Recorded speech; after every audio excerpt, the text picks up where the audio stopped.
Chloe tá voando, ampliando a linguagem. Espero que todos vocês estejam bem, né? Vamos lá. Figuras de linguagem, né? Vamos lá, momento de estudar, né? Figuras de linguagem são recursos de expressão utilizados por um escritor, né? Por um escritor, com o objetivo de ampliar o significado de um texto literário ou também para suprir a falta de termos, né? A falta de termos o quê? A falta de termos adequados em uma frase, certo? Em um recurso que dá uma grande expressividade ao texto literário.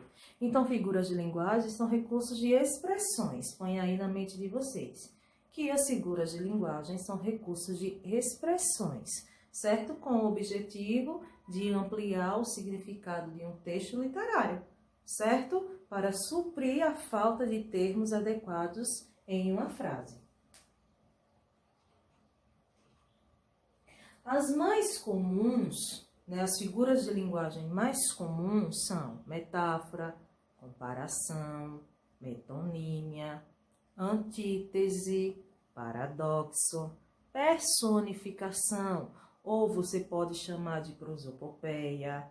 Aí vem hipérbole, temos também o eufemismo, temos a ironia, elipse, zeugma, pleonasmo. Pleonasmo é legal, né? Quem nunca falou? Subir para cima, descer para baixo. Pleonasmo, né? Polissíndeto, assíndeto, onomatopeia, anáfora, a sinestesia, a gradação e a literação. Essas são as mais comuns, certo? E agora vamos estudar alguma delas.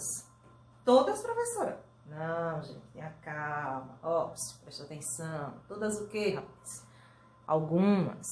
Vamos começar com ironia. Ironia. Ironia é a expressão de ideias, né?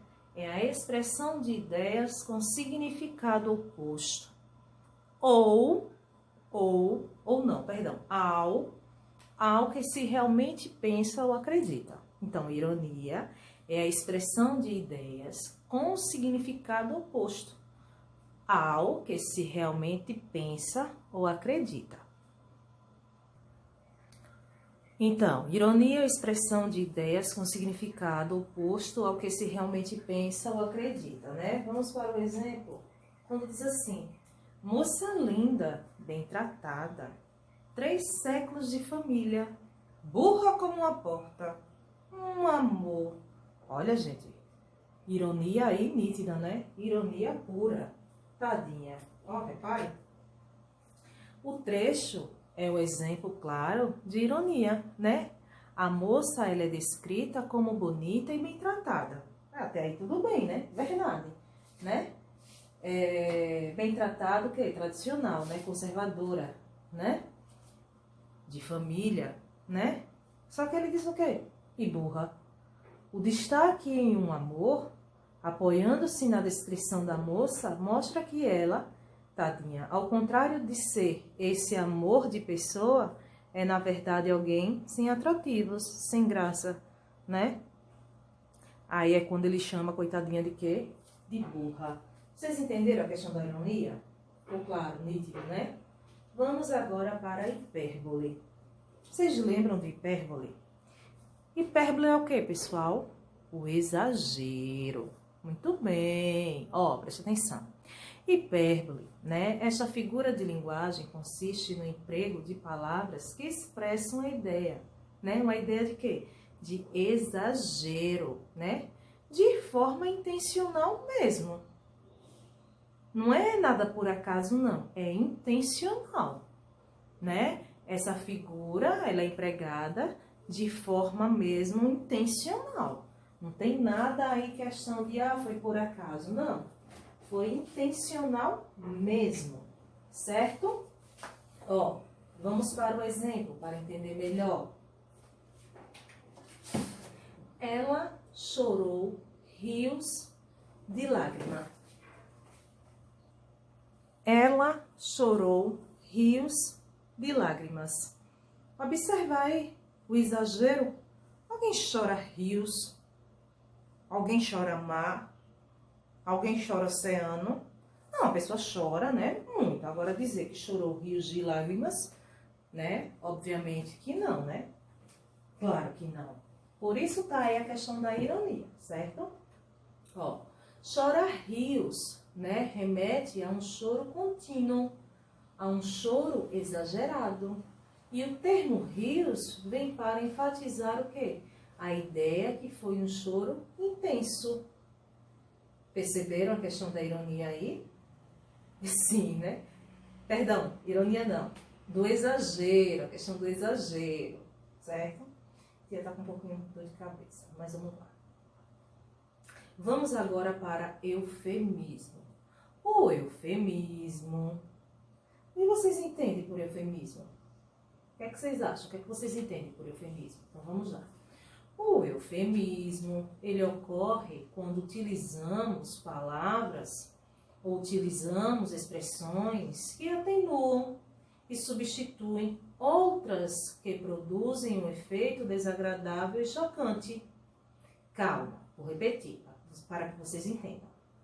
O eufemismo, ele ocorre quando utilizamos palavras ou expressões que atenuam e substituem outras que produzem um efeito desagradável, um efeito chocante.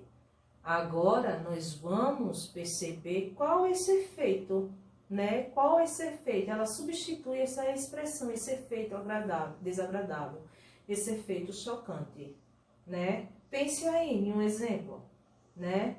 Desagradável, chocante, que vocês poderiam amenizar ao dar uma notícia, por exemplo, a alguém. Pensaram? Vamos lá. Faltei com a verdade ao dizer que fui à igreja. Faltei com a verdade, olha. Bem suave, né? Amenizou bastante, né? No lugar de dizer menti ao dizer que fui à igreja. É melhor dizer faltei com a verdade? É mais elegante. É mais elegante, sim, do que mentir ao dizer que fui à igreja. Não. Suavizou. Não é verdade? Suavizou. Perceberam? Ó, e quando eu digo assim, mãe, seu José morreu. Menina, você quer matar sua mãe? Mãe, lembra de seu José, aquele senhor que a senhora conversava quando ia à igreja? Pois é, Deus levou. Não é mais bonito? Não é mais suave? Porque senão você vai acabar matando sua mãe também, né? De susto, né? A expressão e o impacto negativo que a palavra mentir traz, né? É suavizado ao dizer faltei com a verdade. Mais bonito até, né, gente? Mais elegante, mais educado, né? Vamos lá. Ó, vamos agora falar sobre a personificação ou a prosopopeia. A personificação, ela é também chamada, né, prosopopeia, né? Prosopopeia, eu acho bem bonita essa palavra, prosopopeia. Vamos lá. Consiste na atribuição de características humanas, como sentimentos, né, como linguagem humana, né, e ações do homem a coisas não humanas. Preste atenção. A personificação ou a prosopopeia, como vocês queiram chamar, é quando vem atribuições humanas a seres que não existem essas características, que não têm vida e passam a ter vida. Certo? Ficou mais claro com relação a isso? Ó, preste atenção. Congresso Internacional do Medo. Provisoriamente, não cantaremos o amor, que se refugiou mais abaixo dos subterrâneos. Cantaremos o medo, que esteriliza, né, os abraços. Não cantaremos o ódio, porque esse não existe. Existe apenas o medo, nosso pai e nosso companheiro, Carlos Drummond de Andrade. Observe que aí esse Congresso Internacional está falando do medo. Está falando que o medo ele pode ser cantado, ele pode ser abraçado, né? Não cantaremos o ódio, porque esse não existe. Então, assim, gente, a personificação ou a prosopopeia, para ser mais claro para vocês, é quando vocês utilizam ser, né, características, sentimentos de seres humanos em algo que não é real, que não é humano, certo? Quando você coloca uma pedra para conversar com o céu, quando vocês observam dentro do poema que o fogo está cantando e conversando com as paredes, para que vocês coloquem na cabeça de vocês, para serem mais claro com relação à prosopopeia. Então, nós vimos aqui, relembrando a ironia, o hipérbole, o eufemismo e agora a personificação ou prosopopeia. Eu acho que ficou claro, eu acho que não tem mais erro com relação a isso. Na verdade, eu acredito que não, eu acredito que está bem claro, bem nítido e eu espero que vocês não errem mais com relação a essas figuras de linguagem, certo? Vamos lá, vamos continuar. Continuando, vamos agora para antítese. Antítese. Olha, gente, preste atenção. Antítese, ela consiste, né, no uso de palavras e expressões, né, ou ideias que se opõem, né? Quando eu digo assim, preste atenção. Não existiria som se não houvesse o silêncio. Não haveria luz se não fosse escuridão. Observe que aqui, né, são expressões de sentido o quê? Contrário. Observe. Não existiria som se não houvesse silêncio. Olha aí as oposições contrárias. Som e silêncio. Não haveria luz se não fosse escuridão. Olha aí as oposições contrárias, luz e escuridão. Então, a expressividade criada por palavras ou expressões de sentido contrário é chamada de antítese. Vamos para o exemplo, quando diz assim, soneto de separação. Outro exemplo, certo? Ó, de repente do riso fez-se o pranto, silencioso e branco como a bruma, e das bocas úmidas fez-se a espuma, e das mãos espalmada fez-se o espanto. Prestaram atenção? Observaram? Observaram esse soneto? Ó, de repente do riso fez o pranto, do riso fez-se o pranto, das bocas unidas fez-se a espuma, e das mãos espalmadas fez-se o espanto. Ah, e esse poema, esse soneto, no caso, é de Vinícius de Moraes, viu, gente? Ó, presta atenção. Nesse soneto, vemos claramente a antítese. Eu não disse a vocês que antítese são as expressões de sentido contrário?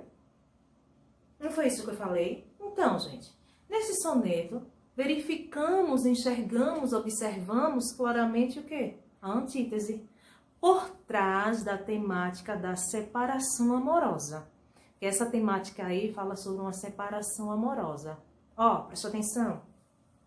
O que antes era riso, trouxe lágrimas. Trouxe lágrimas com a separação. As bocas unidas, né? Belo beijo, né? No amor, né? Belo beijo no amor. Se separam com a espuma que se espalha e se dissolve. A oposição de sentimentos e atos forma claramente a antítese. Essa oposição de sentimentos, eu não falei que essas expressões de sentimento contrárias, né, de sentimentos contrários, é chamada de antítese? Foi o que eu acabei de dizer. A oposição de sentimentos e atos forma claramente o quê? A figura de linguagem que conhecemos como antítese. Não tem mais como errar. Tem? Acredito que não, né? Olha aí, exemplos de antítese. A sina dos médicos é conviver com a doença e a saúde. Olha aí, doença e saúde. Ele estava entre a vida e a morte.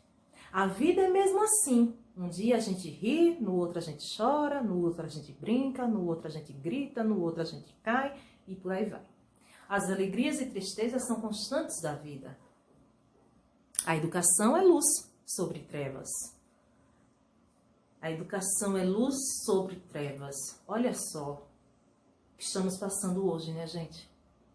Vocês entenderam? Tenho certeza que sim. Vamos lá. O soldado contava, né? Contava suas derrotas e vitórias. Então, todos esses exemplos que eu acabei de falar para vocês, de mostrar, são exemplos de antítese.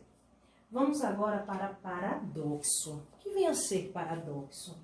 Vamos lá. Paradoxo é a presença de elementos que se anulam numa frase, trazendo à tona uma situação que foge da lógica. É parecido com a antítese, só que não tem aí uma ideia lógica. Não tem uma ideia lógica, porque na antítese você compreende, né? Não existiria som se não houvesse o silêncio. Você compreende as expressões contrárias, som e silêncio. Já no paradoxo não tem essa lógica não, certo? Essa situação foge da lógica. Então, o paradoxo é a presença de elementos que se anulam numa frase, trazendo à tona a situação que foge da lógica. Grava isso aí, palavra central, foge da lógica. O amor é fogo que arde sem se ver, é ferida que dói e não se sente, é um contentamento descontente, é dor que desatina sem doer. É lindo, né? Luiz de Camões. Vamos lá. A situação do paradoxo é clara aqui, ó. Os elementos marcados se anulam, trazendo uma série de questionamentos. Como pode uma ferida, né, algo que causa dor, uma dor física, não ser sentida? Isso existe, gente? Isso não existe. Como é um contentamento que causa felicidade? Pode ser descontente. Como é que a dor pode não doer? Então, gente, não tem essa lógica. Foge isso claramente. Então, isso significa que é um paradoxo. Certo? Vamos para alguns exemplos de paradoxo. Ó, essa menina parece que dorme acordada. Quanto mais vivemos, mais nos aproximamos da morte. Amor é contentamento e descontente. Grande pátria desimportante. Nunca se tiraram tantas fotos, nunca elas tiveram tão pouco valor. Onde queres, bandido? Sou herói. É proibido proibir. Então, todos esses exemplos sobre paradoxo. Agora chegou a vez de anáfora. Vamos conhecer o que vem a ser anáfora? Consiste na repetição de palavras ou expressões. Com o objetivo de enfatizar uma ideia. Ó, é a repetição de palavras, tanto no início de versos ou orações, com a intenção de enfatizar uma ideia. Chamamos de anáfora. Presta atenção. Vamos lá. Elegia desesperada. Tende piedade, Senhor, de todas as mulheres, que ninguém mais merece tanto amor e amizade, que ninguém mais deseja tanta poesia e sinceridade, que ninguém mais precisa de tanta alegria e serenidade. Observaram aí que aparece o quê? Aparece repetição de palavras. Então, repetição de palavras, anáfora. Olha outra aqui. Deixa eu voltar. Vi uma estrela tão alta, vi uma estrela tão fria, vi uma estrela luzindo na minha vida vazia. Repetição, anáfora. Vamos para alguns exemplos de anáfora? Ó, vamos lá.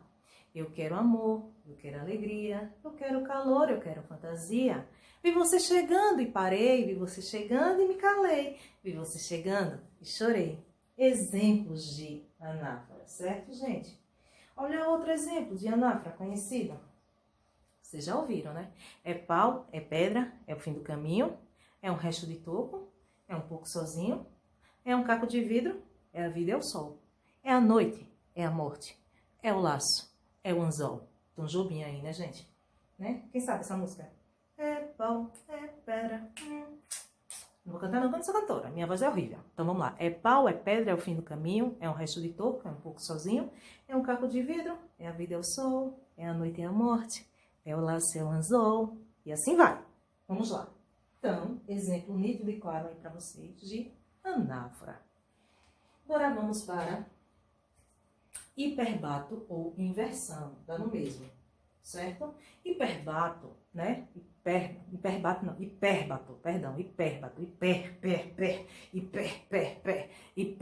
hipérbato ou inversão, hipérbato ou inversão, hipérbato ou inversão, né? Hipérbato ou inversão. É uma figura de construção, né? Ou sintaxe caracterizada pela troca na sequência normal dos termos da oração. Né? O hipérbato ou inversão, nesse caso, ocorre como uma inversão ocasional ou uma mudança onde, na ordem direta desses termos, ela é alterada. Ó, observe que nós temos aqui, isto quer dizer que a disposição usual do sujeito, ou seja, verbo mais seu complemento e adjunto, fica diferenciado. O arranjo padrão desses elementos na oração não é considerado não. Ó, presta atenção. Observe que eu coloquei aqui exemplos de hipérbato. Alguns exemplos tipos de hipérbato são encontrados na letra do hino nacional, quando diz assim: ouviram do Ipiranga as margens plácidas de um povo heróico e do brado retumbante. Essa letra é de Tom Jobim. Essa letra é de Joaquim Osório, Duque Estrada, e música de Francisco Manuel da Silva. Ó, notamos que houve a troca na ordem de alguns dos elementos da oração. Sua sequência lógica seria o quê? Ouvir o brado retumbante de um povo heróico, às margens plácidas do Ipiranga. Então, por isso que dá a inversão, certo? Um exemplo, né? Também vem do hino nacional, outro exemplo é do que diz assim: do que a terra mais garrida, teus risonhos lindos campos têm mais flores. Observe que, utilizando os termos de oração na ordem direta, ou usual, teríamos o quê? Teus campos risonhos, lindos, têm mais flores do que a terra mais garrida. Observe que o hipérbato e a inversão é utilizada nesses termos. Observe que em ambos os casos fica difícil identificarmos, né, os elementos da oração da letra original, conforme foi escrita por Joaquim Osório e Duque Estrada. Também torna-se mais complexo entender o texto e fazer uma correta interpretação. Então, vocês observaram que nós vimos antítese, anáfora, paradoxo, hipérbato ou inversão. Espero que vocês tenham gostado, mas tem uma atividadezinha de casa, que acontece nas páginas 65 até a 69. Então, da página 65 até a página 69, vocês irão fazer atividade para reforçar o que vocês aprenderam. Então, agenda, atividade de casa, atividade do livro, página 65 a página 69. Fique com Deus e até a próxima aula. Tchau, tchau.